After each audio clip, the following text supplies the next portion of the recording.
So we've talked about what is the internet, and defined it a bunch of different ways. We've looked at kind of a snapshot of some of the largest websites out there, and we're now going to talk about content. First, I want to talk about convergence content, which I'm defining as content that originated in other media first. So, to that end, didn't really want to do that. This is not what I was seeking to do. Not quite sure what's happening here. So we'll start with books converging to the internet. Now, books is the first mass medium and the first one we talked about.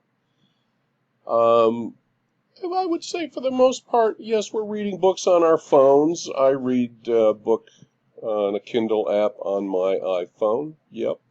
This is, I think, a Kindle actually showing a book. Kindle is sold by Amazon. I would say that not a lot is added to the experience of reading a book when it's on an electronic device. You get the text, you get photos or pictures if they're included in the book, and that's about it. Some of the advantages are you don't have the physical books to store or carry, and if you're in a hurry to get a book, as I am sometimes because I like to read, click, click, click, and you've got a new book without leaving your home. So books are converging definitely on Kindles and on mobile phones, but content is not changing very much. It's text and pictures. Next is newspapers, and here's just a bit of data about how people get their news in terms of what sort of physical device they use. 86% are getting it on a smartphone, computer, or tablet. A bunch get it on television, and the least amount, only 32%, get it from a print publication. And this was a survey conducted 2020, and you can guess, of course, that older adults are going to be the ones who are still using the paper. So the convergence of newspapers to the internet is a big deal. The New York Times, I don't know if do I have more data on that? Let me see if I do. No, I don't. But let me just, I cut it, that's right. Well, when we talked about newspapers, there's something like 6.5 million subscribers now to the digital New York Times. And a rapidly shrinking amount of people who get the paper. So the New York Times is viewed as having made a successful transition to the internet. They do still sell the paper version, but it's moved to the internet. And here, as opposed to books, there are some differences in the internet version versus the paper version. For instance, you can get video and audio. They even have podcasts you can get on the New York Times page that they produce. You can search for, you see a little search button up here, you can search for topics or articles. If you read an article, the New York Times will put related articles underneath it by topic, should you want to explore further. And of course, there are ongoing, constant updates to the content.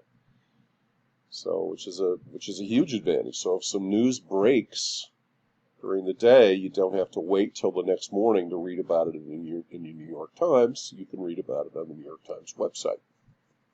Obviously, a book is published only once. It's not being revised.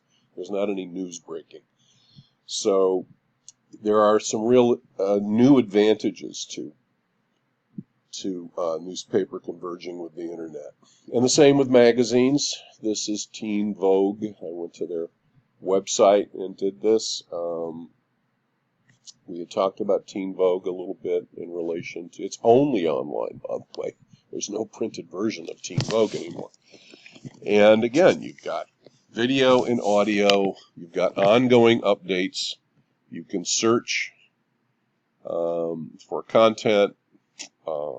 So, in fact, when you go to their website, you've got this pop-up offering a daily newsletter, latest celeb and Netflix news. Get some sparks sent straight to your inbox. So, they want you to be of course, you're subscribing, you've got an access to the site, you're in their database, and they want to do more things with you. So again, advantages to the online version. With radio, I'd say there are fewer advantages to it being online than being played just on a radio. But with the exceptions of course, you can get video with the online version. If you're using a thing like Spotify, you can get custom playlists. You can look for music or content. You can get content recommendation. If you tell Spotify that you like the 50s music or something, it'll put together a, quote, channel, your own channel for you. I mean, you can't do those things on a regular radio or on a radio in your car. So, I mean, basically it's still audio content. Through the computer, through your phones, headphones, but there are some improvements versus the non-digital version. Well, for watching video and movies on a computer, well, it's a smaller screen for the most part, but once again, you've got video and audio. You've got as opposed to doing it on just your TV, you have search and content recommendation. Netflix has all kinds of algorithms to try to figure out what you like and recommend other things to you. You can build a library. I'm thinking of a Netflix now. You can, while you're watching a movie, see a list of the cast and pictures of them and get a cast bio, and there are other sort of backgroundy things that are built in more and more to consuming content via a Netflix, for instance. So, convergent movies and TV to the home has advantages. So those are the traditional media. They're all converging to the internet. They're being sent out, distributed via the internet to PC screens and phone screens. And in some cases, the content doesn't change too much. In other cases, it does. And in many cases, offers some advantages versus the non-digital version of the content. So now, in terms of content that's unique to the internet, I think I went through these things. Yes, I did. I'm not going to talk about search. I'm not going to show you social media sites. I'm not going to show you YouTube. I think you have a lot of familiarity with those things. It would be a waste of your time and my time. I am going to focus in a few areas here. I'm really only actually going to focus on GeoSearch, mobile only. I'm going to do a little on search and then mostly on GeoSearch. So, because it's not only unique to internet, it's unique to mobile. There's never been anything quite like it, I don't think. Okay, your cell phone. I call the little logo I have on this presentation is the whole world in our hands. You can see it in little tiny letters at the bottom of every slide and quotes. It's kind of my theme for this presentation. Because it is. I mean, the internet is pretty much all information, all entertainment content with the click of a button. Wherever you are, almost. Not completely, but almost. I mean, it's quite amazing. It's an information. If there's a word stronger than revolution, we should use it. Mobile marketing in particular has had explosive growth rate, puts the internet at consumers' fingertips constantly. It's the way consumers access information. People check their device 150, 200 times a day. Some spend 25% of their waking life on their phones. It's the first thing you look at when you get up. Mobile is 2/3 of digital ad spending. Almost all of Facebook and Google ad revenue growth is mobile. Mobile video, too, by the way. I'm just kind of talking about mobile in general now, so we can end up talking about geo-targeting. So, to that end, what are the properties, the physical properties of a mobile phone, which is what most of us are mostly using the internet on, is our phone.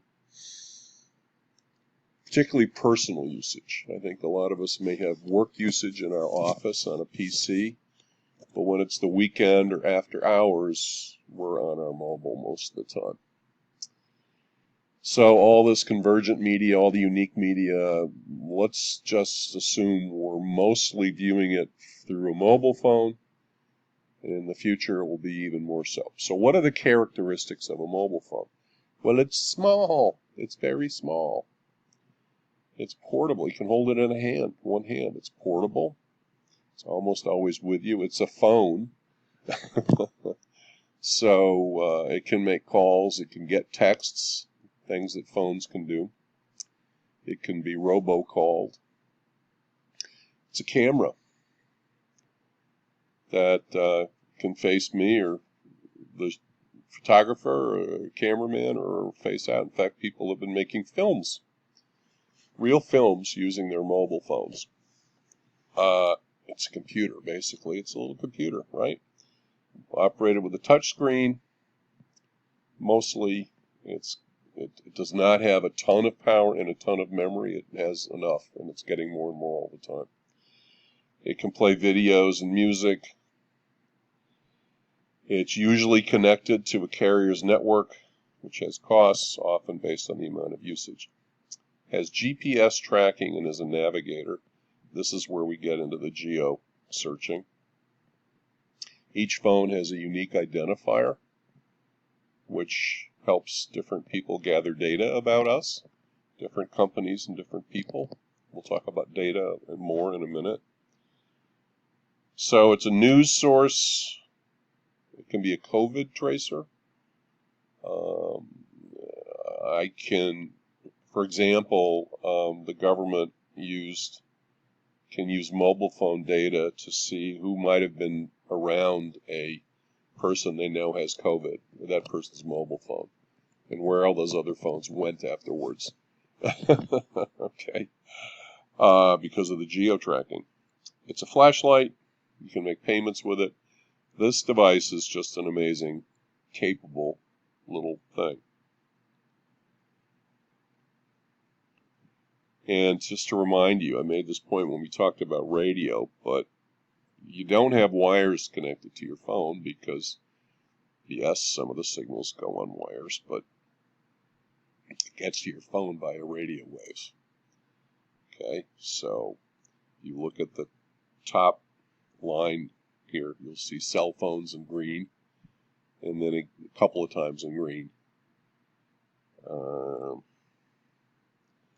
And 5G, which is where we're going, 5 gigahertz, 5th generation actually is what the 5G means. It doesn't mean gigahertz. 5th generation phones are going to go via shorter radio waves. How will it affect what we do? You'll be able to download movies much faster, download all kinds of content much faster on your phone. It's going to facilitate driverless cars, which they'll be operated via radio waves. It also, because they're shorter waves, it will not go through buildings as easily. So your cell phone won't work inside a big building or basement as well as it used to. And the waves need boosting. So when you set up a 5G network, the carrier has to put in boosting stations all over the place. So, Electromagnetic Spectrum. Yeah, so it's like these kids See, they have wires to give them the information, so, but you can see the tubes at the top of their head. With mobile phones, we don't have wires, we use radio waves.